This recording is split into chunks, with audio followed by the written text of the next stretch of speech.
Bon alors petit retour sur la journée d'hier qui était extrêmement fatigant. Tu vois, je pensais pas du tout que ça allait me prendre autant d'énergie, mais ça a été long. Ça a duré quoi? 9 heures? Enfin, il y a pas eu 9 heures de shoot, mais beaucoup d'allers-retours ici et là, beaucoup de comment dire? D'aller de l'avant vers les gens pour sociabiliser un minimum, parce que bah, forcément, je suis dans un environnement un peu hostile pour moi. Pas de français, etc. machin, mais c'est absolument ce qu'on veut. Et les photos vont être franchement cool, je pense. Petite tenue traditionnelle. Bon, alors il faisait très froid, hein, donc ça c'était pas très agréable. Mais le rendu va être très très beau. J'ai hâte de voir. J'espère pouvoir te glisser quelques photos au montage. À l'heure actuelle, je n'en ai pas. Mais la suite s'annonce très très très cool. Je vais te montrer un peu ce que je vois, parce que ça on aime bien. Vraiment, je m'en lasserai jamais de cette vue. Demain, on a une exhibition, mais je sais pas encore en fait si je fais un runway ou pas. J'avoue que ça, j'ai pas trop compris. Il faut que je demande des informations ou si je suis juste invité pour le show. Mais dans tous les cas, j'aurai des images sympas et limite, c'est quoi? J'espère voir les autres marcher pour pouvoir filmer tout ça parce qu'à chaque fois que je suis sur le devant de la scène, entre guillemets, bah, j'ai pas mes appareils en fait. Bon, je pense qu'on va avoir un son bien dégueulasse. Je filme à l'iPhone. On doit aller là-dedans. Je sais absolument pas quel étage c'est. Je sais absolument pas si c'est le bon endroit. Il y a beaucoup de choses que je ne sais pas. Donc ça va être l'aventure. Putain. Pour te mettre un peu dans le contexte, le monsieur à droite est un photographe que j'ai rencontré par hasard au Palais Impérial de Séoul. Et j'ai fait des projets ici et là avec lui. Sauf que bon, le monsieur il est plutôt... Enfin c'est un vétéran quoi, tu vois.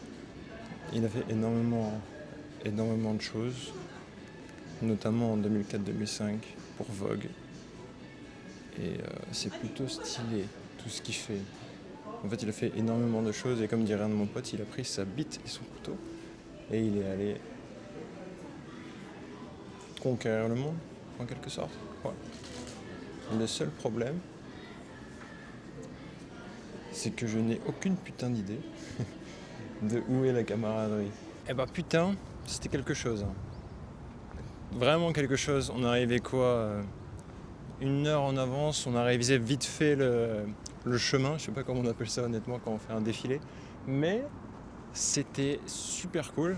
Après j'étais un peu mal à l'aise parce que putain je pensais pas mais tous les gens, enfin, tous ceux qui étaient spectateurs voulaient prendre une photo avec moi. On peut prendre une photo, mon fils il aime trop comment tu es, on peut prendre une photo etc. J'étais super mal à l'aise, je suis tellement pas habitué à ça, mais c'était une expérience super cool. Et mais guette le bâtiment en fait. Genre ah si c'est quand même, il y a le bout. Non, le cadre est très luxueux à l'intérieur, même là partout autour.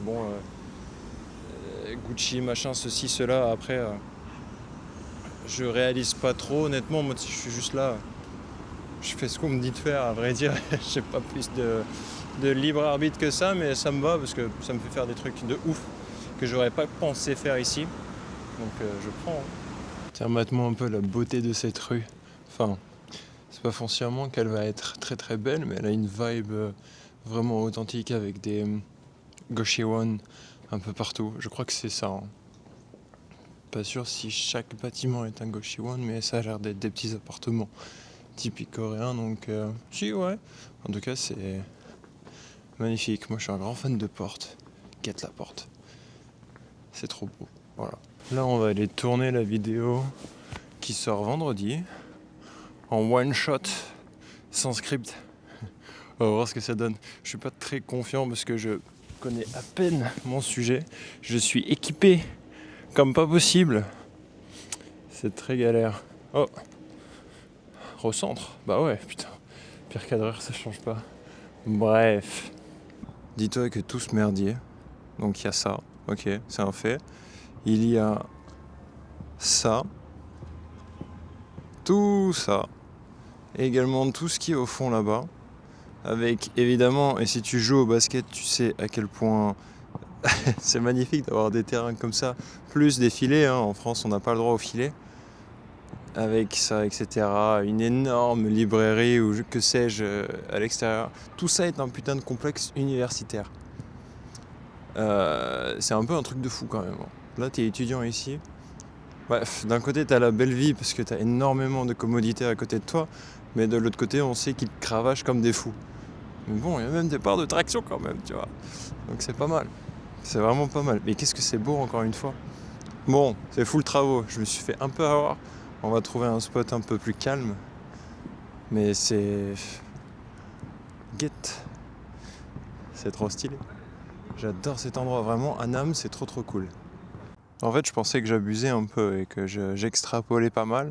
Mais pas du tout. Genre, tout ce qu'il y a là, fait partie de l'université. Je pensais par exemple que l'université de Jean Jaurès était pas trop mal à Toulouse. Je la trouvais vraiment très spacieuse et très grande. Bon, Séoul, c'est un autre game, hein. On va pas se mentir. Même à Paris. Et le pire, c'est que les bâtiments, ils ont de la gueule en fait. Encore une fois, ça ressemble pas à Séoul. Enfin, non. C'est pas l'image en tant qu'occidental que j'aurais de Séoul. Ou de la Corée du Sud.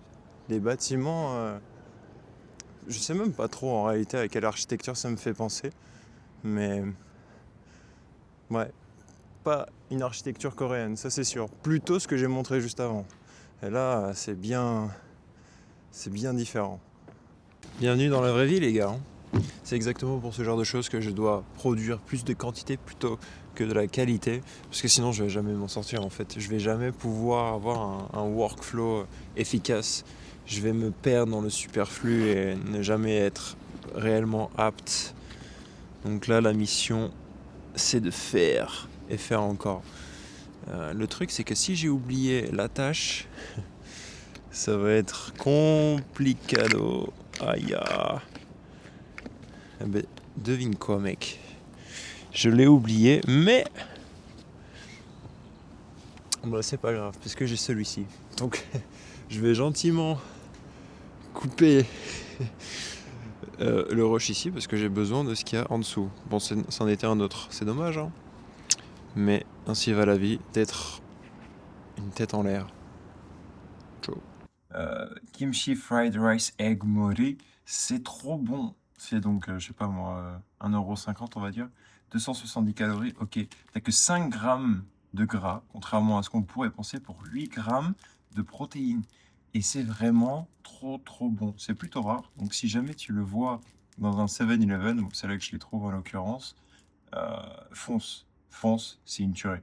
On en a donc terminé avec cette deuxième semaine, ce deuxième épisode.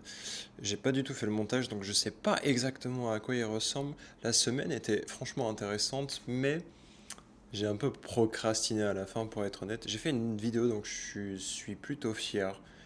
Même la fin particulièrement, parce que c'est tellement naturel, c'est tellement ce que je voudrais faire et ce que je continuerai de faire. Donc ce côté un peu sérieux, mais qui reste humain à montrer juste vraiment tel qu'il est réellement et pas simplement le personnage un peu moralisateur. Enfin, c'est pas vraiment ça, non, même pas du tout. Je sais pas comment le décrire, mais juste le mec un peu cool qui essaye du moins d'être cool en donnant de la value le plus possible. Mais la procrastination de cette fin de semaine était un peu particulière. C'est comme si je l'ai pas diabolisé comme j'aurais pu le faire auparavant. Et d'ailleurs, elle m'a donné de sacrées idées à faire pour quand je vais changer d'environnement en février. Donc ça va être assez intéressant. Et je pense qu'il faut pas... Il y a une certaine mesure à avoir dans nos périodes de vie où on se dit non mais là en fait je fais vraiment rien du tout et ça va pas, absolument pas. Il faut que je me bouge un peu le cul. J'ai quand même au fond de moi une pensée qui me dit mec t'es à 25% en fait, tu peux produire tellement plus, tu peux faire tellement plus. L'adhérence reste clé dans tout ce qu'on fait. Donc peut-être que s'il y a des jours où vraiment intrinsèquement on se dit putain là j'ai pas envie, bah faut pas le forcer en fait parce que sinon ça va faire de la merde hein, très concrètement. Il va y avoir des périodes un peu comme ça où même tu sais quoi, tu fais une nuit mais terrifiante, vraiment elle est atroce. Et ben prends cette journée pour faire les tâches, on va dire pas primordiales mais les obligatoires, tu vois, les trucs un peu que tu fais par défaut, qui sont vraiment implémentés dans ta routine, qui ne te demandent pas d'effort, mais que par contre tu ne peux absolument pas te permettre de ne pas faire. Donc bon, moi ça se résume juste à tenir ma diète, faire mes steps, faire la planification pour la semaine suivante, pas dans 2 3 4 semaines, mais juste vraiment les 3 4 jours qui suivent, Ce genre de choses, en fait, les basiques de basiques, comme et les fondamentaux que tu ne peux pas rater, tu fais juste ça et en fait tu repars de plus belle après parce que bah, dans un autre sens, si tu procrastines mais que tu fais des choses assez intéressantes pour te stimuler en tout cas ta créativité, bah, c'est ok. Enfin, ça peut être ok. Faut pas s'en servir d'excuse pour ne rien branler. Je vois ce que je pourrais avoir tendance à faire de temps en temps, mais faut pas se voler la face. Et de toute façon, ça fait partie du process me concernant en tout cas. Donc je le partage en toute transparence. Procrastination qui fait que cet épisode est une fois de plus posté en retard. On gagne un jour, pas mal. C'est lundi, là je m'y engage, hein, lundi aujourd'hui, pas mardi comme la semaine dernière. Et cette semaine, enfin la semaine qui va arriver théoriquement, mais celle-ci, il va pas se passer grand chose de très fancy. Mais par contre, des préparatifs pour que la semaine prochaine soit absolument incroyable. J'ai hâte, je vais avoir de nouveaux points de vue. Je vais essayer de faire des vidéos un peu plus cinématiques. On va voir ce que ça donne. Avec ouais, un peu plus de montage quand même. Faut pas trop que je me prenne les couilles sur le montage. Je vais garder mon format yapping où pour le coup il n'y a pas de musique, il n'y a rien. J'aime beaucoup, c'est très vrai. Ça marche pas du tout. C'est un format qui pue du cul pour YouTube. Mais je l'aime bien. Donc je vais le maintenir. On va voir ce qui se passe. Peut-être que si je voudrais pousser le délai un peu plus loin, on verra. Mais pour le moment, c'est le format dans lequel je me sens le mieux. Donc on va le maintenir. Bref, j'en dis pas plus. On voit ce qui va arriver. Putain, février, par contre, ça va être très très bien. J'ai hâte. J'ai hâte. Là, il neige. Est-ce que je peux montrer ça? Aucune idée de si on voit les petits flocons. Bon, il neige pas très fort, hein. Mais par contre, le problème, c'est que vu qu'il fait -10, ça va tenir. Donc j'ai tout intérêt à vite sortir faire le montage avant de ne plus pouvoir marcher dans de bonnes conditions. Mais c'est pas mal, c'est pas mal. Bref, petite fin. Oula, petite fin. Allez, ciao ciao ciao.